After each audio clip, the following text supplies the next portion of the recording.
Dicevamo, diamo la parola all'Associazione Giocatori Anonimi di Padova. Grazie. Prego. Grazie Luca. Luca, allora. Niente, mi facevo riferimento al famoso chi gioca all'euro. Chi gioca all'euro sta bene fin tanto che non fa la prima vincita, la prima grossa vincita. Con un euro gli capita la macchinetta fortunata e gli vengono fuori 500 euro. Dopo dice: com'è facile vincere. È così, e inizia così il meccanismo. È così È la che inizia prima il grossa meccanismo. vincita, quindi. È la prima grossa vincita che ti fa, scatta quel meccanismo e dopo lì si scopre se uno è predisposto o meno. Prima si faceva riferimento al vino con il gioco d'azzardo. L'alcolista fa del male a se stesso, distrugge il suo fisico, lo porta ad avere diverse malattie, la cirrosi epatica, il fegato, distrugge se stesso.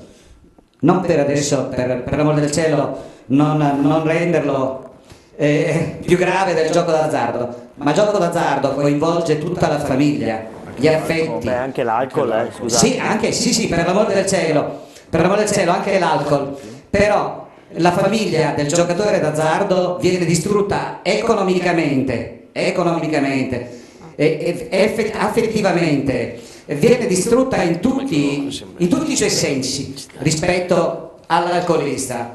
L'alcolista ha un qualcosa di più, ha la pastiglia, l'antabuse è famoso. Se prende l'antabuse sa che c'è un qualcosa che il giocatore non ha nulla.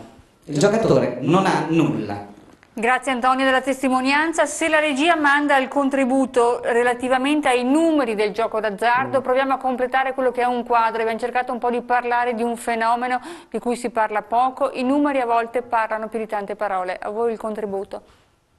Entriamo nel merito dei dati statistici. Col suo business da 86 miliardi, il gioco d'azzardo è la terza industria in Italia. Per numero di giocatori, noi italiani siamo campioni d'Europa e medaglie d'argento nel mondo.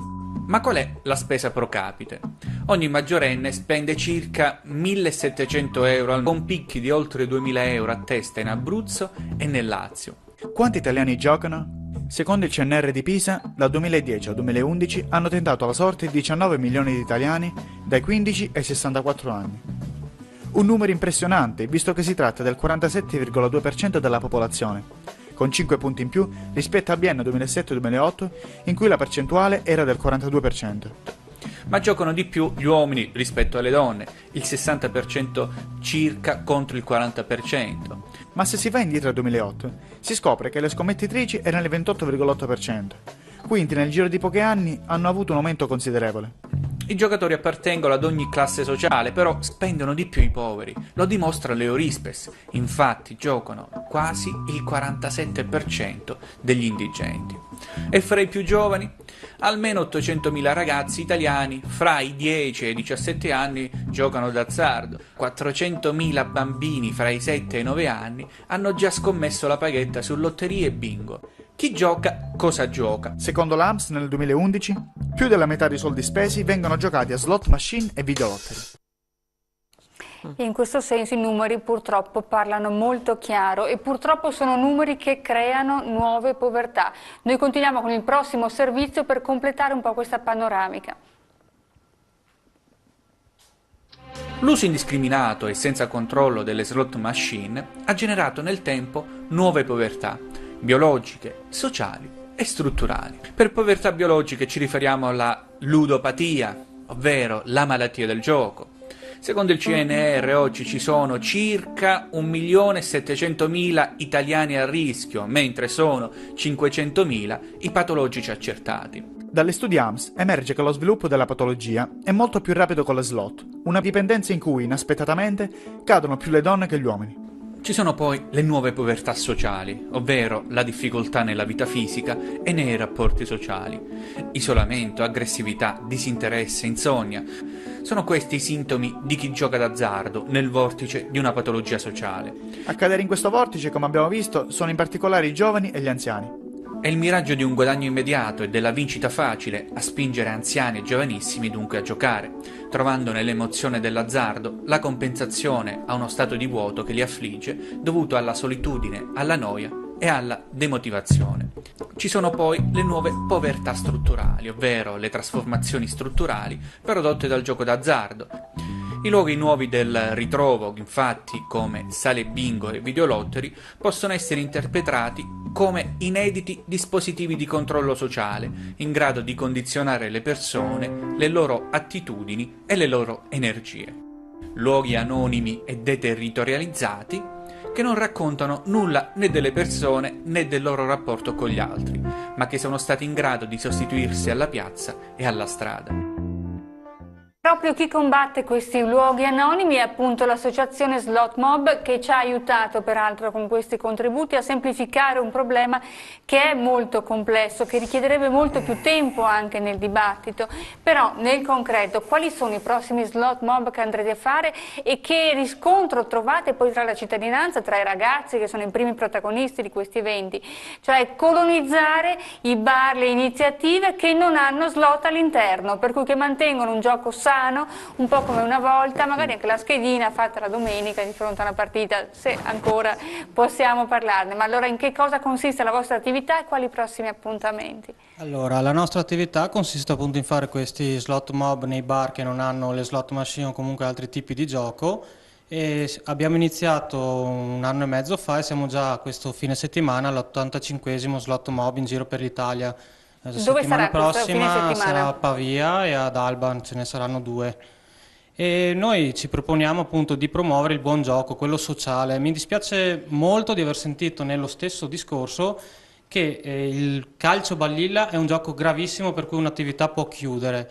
E invece la promozione delle sale scommesse è una cosa legale di cui bisogna anche vantarsi di essere dentro il Tulps o tutte le cose che hanno detto io qui. me ne vanto, dico com'è la il discorso è quello, hai detto il calcio balilla ma io che il Parlamento deve fare una legge e cambiarla. Non è che dico che è giusto o sbagliato, io ti sto dicendo come sono le norme oggi. Che sia giusto o sbagliato è un altro discorso. Il messaggio che è passato è calcio balilla gravissimo, sale scommesse. È così, la legge italiana dice e se io gioco a calcio. È che va cambiata la legge continuando a riferirsi alla legge italiana, il parlamentare prende iniziativa su questo. Continuando a riferirsi alla legge italiana, il Parlamento e la politica deve liberarsi dagli interessi delle concessionarie. Che pagano le campagne elettorali, ripartiscono benefici, è tutto un circolo vizioso. E se non pagano il parlamentare, pagano le fondazioni di riferimento. Ma appunto, per questo noi siamo un'associazione di cittadini apartitici. Il microfono che le è caduto, prego, lei continui. Eccolo qua, io glielo sistemo. Intanto, siamo un'associazione di cittadini apartitica, appunto perché se dobbiamo aspettare che la responsabilità rimbalzi da destra a sinistra, a su a giù, i cittadini poi si vedono appunto arrivare questi messaggi dalla legge. Quindi il calcio balilla è da criminalizzare, la sala scommesse, slot è legale e uno ci può andare dentro. È questo che noi diciamo. 7 finanzieri una sera, vergognosa, 3 ore bloccato un bar per 3 ore. 7 finanzieri, neanche se fosse, ma fatto reale, sembrava, io quando me l'hanno detto non ci credevo. Sono andato a informarmi, ho visto la denuncia, tutto me l'ha mandato. Ma anche a Mestre hanno chiuso un bar. Se volete ve la porto qua, la pubblichiamo la denuncia, perché dovrebbero vergognarsi chi è andato, ma più soprattutto dovrebbe vergognarsi chi ha fatto la legge che non è ancora cambiata, che è il Parlamento, perché loro hanno applicato una legge, ahimè, anche se applicata in maniera, se fossero così pignoli in altre cose rispetto a quelle lì, ma al di là di questo, però il guaio è che c'è la legge. Il problema è che queste leggi esistono forse, e invece dovrebbero essere cambiate i mezzi. Poi c'è anche un'altra questione secondo me, in questi ultimi anni il gioco d'azzardo è anche aumentato in concomitanza con la crisi economica. Cioè, si parlava nel servizio, sì, è andato di fatto appunto, è una riflessione da condividere. Giusto il fatto che si vengono a creare nuove povertà, ma è altrettanto vero che in concomitanza con le crisi economiche si gioca di più. A me capitano nei casi, mi è capitato nel passato, in questi anni, di persone, di donne che magari venivano in comune perché avevano bisogno di denaro, perché hanno difficoltà nel pagare le bollette, però con i 2 euro tentavano comunque la sorte perché dicevano magari riesco ad avere i soldi per pagarmi le bollette. che dopo puntualmente quei soldi li perdevano, le bollette non le pagavano. Sicuramente, quindi sicuramente anche l'economia incide sul gioco d'azzardo, e questo è anche il problema. La battaglia che sta facendo Fratelli d'Italia in Parlamento non è una battaglia ideologica sulla destra e sulla sinistra per combattere il fenomeno della ludopatia, ma è una battaglia tra i poteri dei pochi, gli interessi delle lobby contro invece anche il buon senso e i diritti delle persone oneste. E allora è qui però anche noi abbiamo presentato degli emendamenti intelligenti, ma ci hanno fatto passare per pazzi, come quella di non poter aumentare più le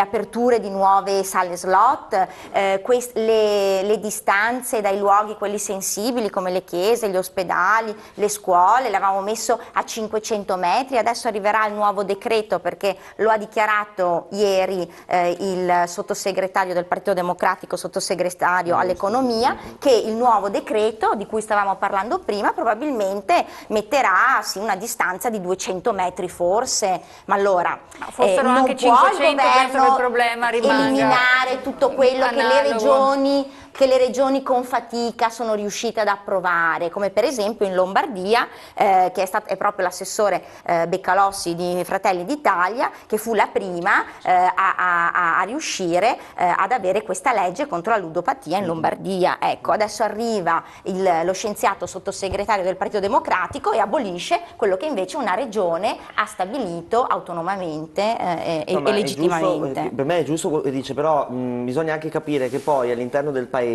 non ci possono essere aree dove ci sono certe norme e aree dove ce ne sono altre, cioè alla fine della fiera bisogna, e noi uniformiamo tutto il paese con una norma precisa. Faccio un esempio, adesso a Padova abbiamo l'ordinanza, se vi dico che l'Imena ha fatto il 45% in più di incassi, quindi che cosa dimostra? Non è che se il sindaco mi dice che io non posso giocare in determinati orari, io questi soldi li destino al calcio, a giocare con gli amici al calcio. Un giocatore non è che non gioca perché glielo dice la regione, il sindaco, la provincia, eccetera. Un giocatore gioca. Questo cosa vuol dire? Non è che limitando, cioè bisogna qualificare gli operatori del gioco, pulire tantissimo il mercato, ma non è che se noi... questa partita il governo non lascia alle regioni di poter decidere per il proprio territorio? Allora, perché c'è qualcuno che ci interessa? Governo contro regioni e perché ci sono degli interessi troppo forti.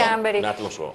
Allora, la regione ha la competenza sociosanitaria, quindi il benessere, io credo che prioritario è il benessere psicofisico, sociale e relazionale della persona, del cittadino, e questo deve essere il primo punto che uno Stato serio deve tutelare, questo benessere anche patrimoniale della persona, cioè quindi, la sua dignità della persona. Quindi se noi, secondo me prevale l'aspetto sociosanitario di tutela della salute, prevale su tutti gli altri aspetti, al di là del fatto che poi, ritorno all'argomento iniziale, io non sono così convinto che il gioco d'azzardo sia un vantaggio per lo Stato, come si dice.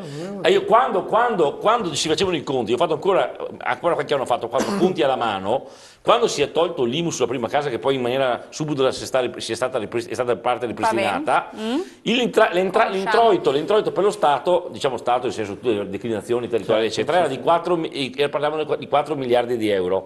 A quel tempo il gioco d'azzardo portava 7-8 miliardi di euro. Io ho detto, ma piuttosto togliamo il gioco d'azzardo e togliamo 80 miliardi dalle spalle delle famiglie italiane, li liberiamo, mettiamo risorse pulite, eccetera, e lasciamo 50 euro di IMU. Chi sapevamo cosa pagavamo almeno, ma togliamo che avremo alleggerito, dato più soldi agli italiani, avremo creato condizioni migliori, avremo investito in economia sana e non economia malata, perché fare investimenti di denaro, il terzo business che lucra solo sulla scommessa e sulle spalle della gente e sulle disgrazie della gente, non è economia questa non è economia, questo è la distruzione di uno Stato, è un tarlo dello Stato, e lo Stato che promuove questo invece che altro non è uno Stato etico, non è uno Stato che ha un senso etico del bene della gente, è un Stato che lavora per distruggerlo, è l'antistato questo. Sono le lobby con la connivenza del governo. Sì, ma non è che se noi... una domanda. Dei governi, perché è trasversale, guarda. Dei governi. Insomma, è stato l'ultimo governo. Guarda, si gioca Scusate, non arriviamo nessuno da Marte qui. Diciamo che si vede una trasversalità del problema, No, ma la possibilità anche di risolverlo, tutti i perché ho dato gli partiti, strumenti tutti lì. i partiti, tutti i parlamenti che si sono succeduti ci hanno Ma chi è che ha condonato il 93% dell'evasione? Ma non raccontate non è stato quest'ultimo governo, ma semmai era il governo Letta. Quello di chi era il governo? Infatti, era il governo Letta, non questo. È vero, scusa, questo è stato messo dall'Europa e fa gli chi ha fatto la interessi della norma Merkel. che doveva penalizzare i sindaci era il sottosegretario vostro Giorgetti, ma non ha il senso dire qual è il nostro, qual è il vostro. Qui c'è un problema che deve essere risolto dalla politica. Non dividerci chi è meglio, chi è peggio, lasciando il problema. Ma è più facile colpire il peggio Non avete votato gli emendamenti di Fratelli d'Italia allora? Allora, nel rispetto, scusatemi, nel rispetto di chi è venuto qui questa sera, nel portare la propria esperienza personale, e quindi abbiamo Carlo e di là abbiamo altre 3 persone che vivono sulla propria pelle il problema va risolto a prescindere che sia la destra, la sinistra e il centro, perché non è un problema né di destra né di sinistra né di centro. Mi dite che il governo, che lo Stato, scusate, non ci guadagna niente? Se non ci guadagna niente, perché quindi viene portata avanti un qualche cosa che crea dei danni enormi alle famiglie e agli italiani? Questo è il punto, perché si continua a perpetrare un fenomeno, peraltro attraverso una tecnologia che sono queste macchinette, queste slot machine, queste VLC o come si chiamano non lo so, che peraltro hanno un appeal molto particolare anche perché sono anche molto capillari come distribuzione, queste luci continue, questi ambienti dedicati, per cui perché proprio queste macchinette? Allora io vorrei lanciare una provocazione in questo momento. Emiliano Schincaglia, la nostra redazione ha lavorato compatta su questa trasmissione perché è una trasmissione importante, è un tema serio che va affrontato. Vi faccio vedere un servizio che ha realizzato Emiliano, forse pochi sanno che cosa uno può fare con queste macchinette, perché sono, io le chiamo macchinette purtroppo, ma sono delle si chiamano VLC, slot machine, non lo so, dove si inserisce del denaro e si prova a vincere, ma non servono solo per giocare. Emiliano Schincaglia, prego. Riciclano. Lavatrice.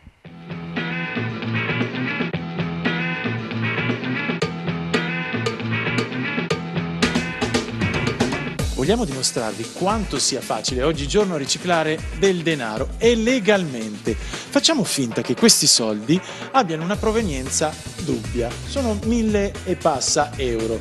Andiamo in una sala slot e vi mostriamo un piccolo trucco. Seguiteci. Inseriamo i nostri 1000 euro nella videolottery.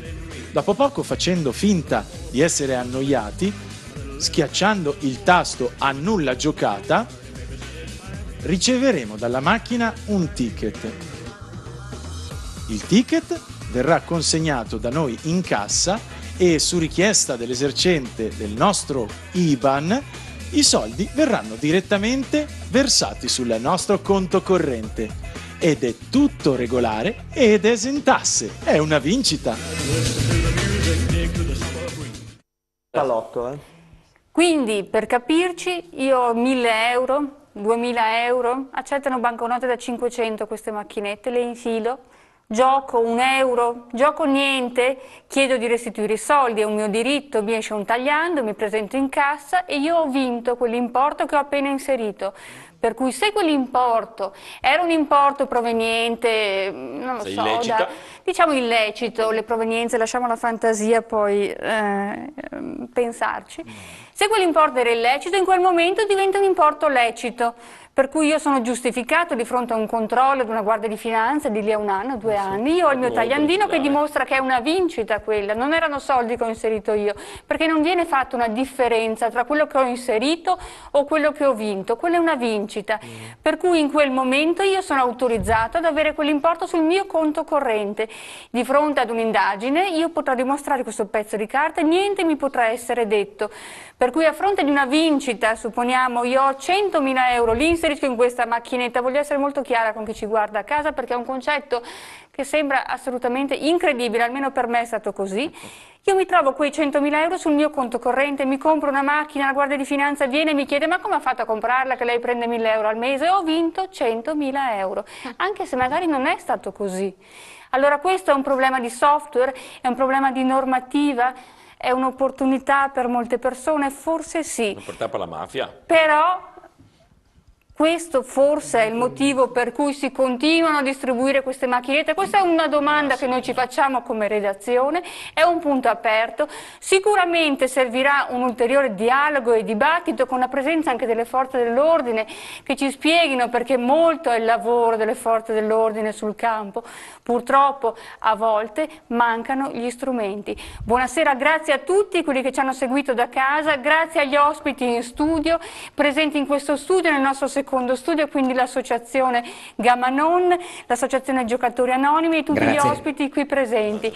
Grazie a casa che ci avete seguito, noi continueremo a parlarne, continuate a seguirci, domani il programma in replica su TV7 Azzurra. Grazie.